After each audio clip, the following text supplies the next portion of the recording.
Good morning. I want to thank Secretary of Homeland Security, Kristi Noem, for her important visit to Israel. This visit, after the horrific murder of Yaron Lishinsky and Saar in Washington, shows solidarity and demonstrates the close relations between our people.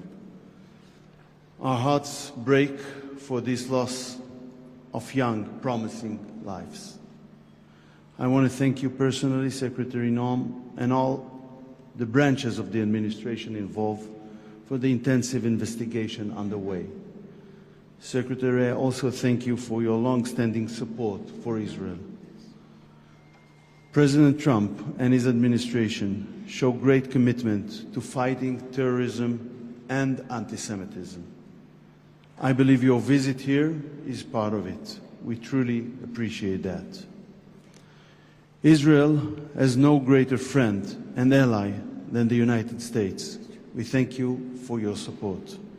And the U.S. also has no partner more effective than Israel.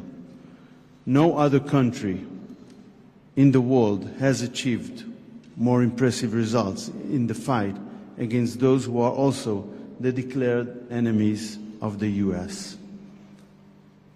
Thank you.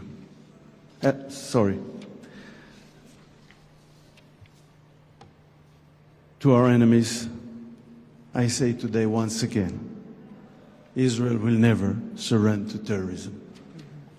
Please, Secretary. Yes.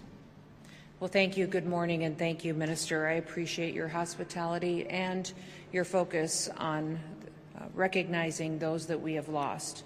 Following the horrific terrorist attacks in Washington, D.C. that took the lives of Sarah Milgram and Yaron Lishinsky, President Trump asked me to come here to Israel, to stand with all of you and to honor Sarah and Yaron. Today we stand together with profound grief, and our hearts are heavy with the loss of these two radiant souls that we will no longer have with us. Their lives were so full of promise and love and dedication, and may they be an inspiration to us of how to live our daily lives as well.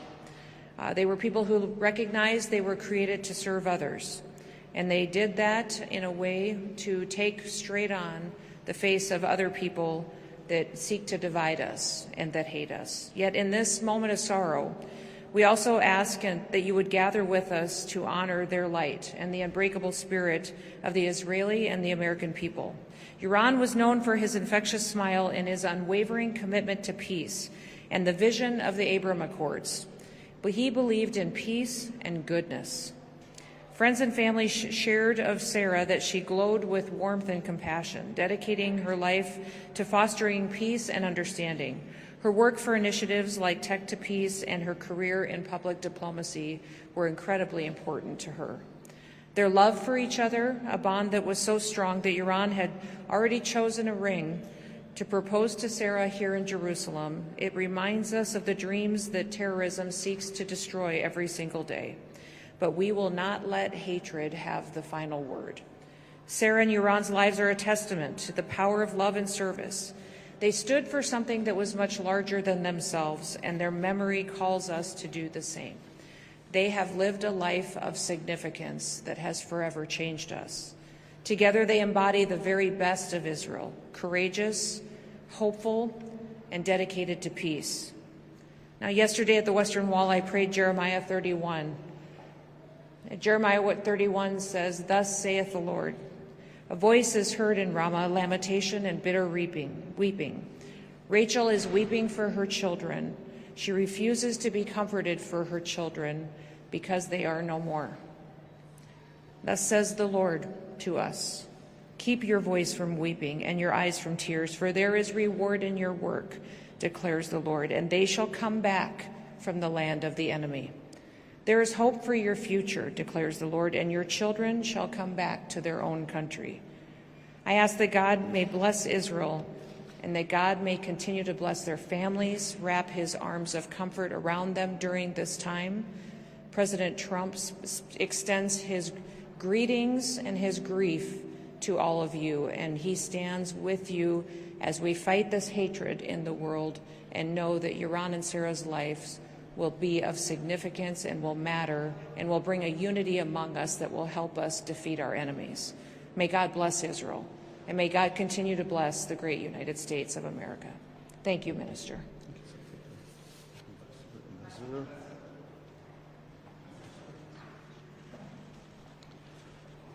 We're so very honored that the Secretary is here. To our knowledge, it is the first time that a Cabinet Secretary has been here on Yom Yerushalayim, a very significant day here in Jerusalem. And we're grateful for her presence and the fact that the President has asked her to come, not only to be here to represent him and the United States, but also to offer personal condolences to the families of Yaron and Sarah. Their lives were taken from them last week. Their lives should have been celebrated this week as they were going to become engaged here in Israel and plan for a life together. Instead, because of an act of hateful terrorism, their lives were taken from them. But their memories will not be taken from any of us, and we should always be mindful that there are people who pay an incredible price to simply be Israelis and Jews. And it's why the United States must always stand.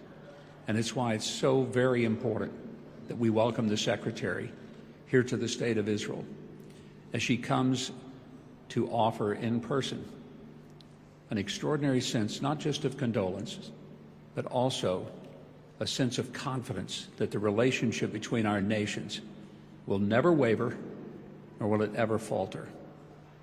And so, Madam Secretary, thank you. Thank you for being here in person, for identifying the United States. Back home, this is Memorial Day, which means we honor those who died giving their lives for the service of the United States and giving us our freedom.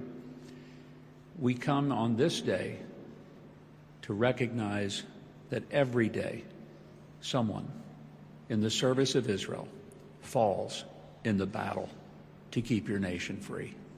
We will not forget that.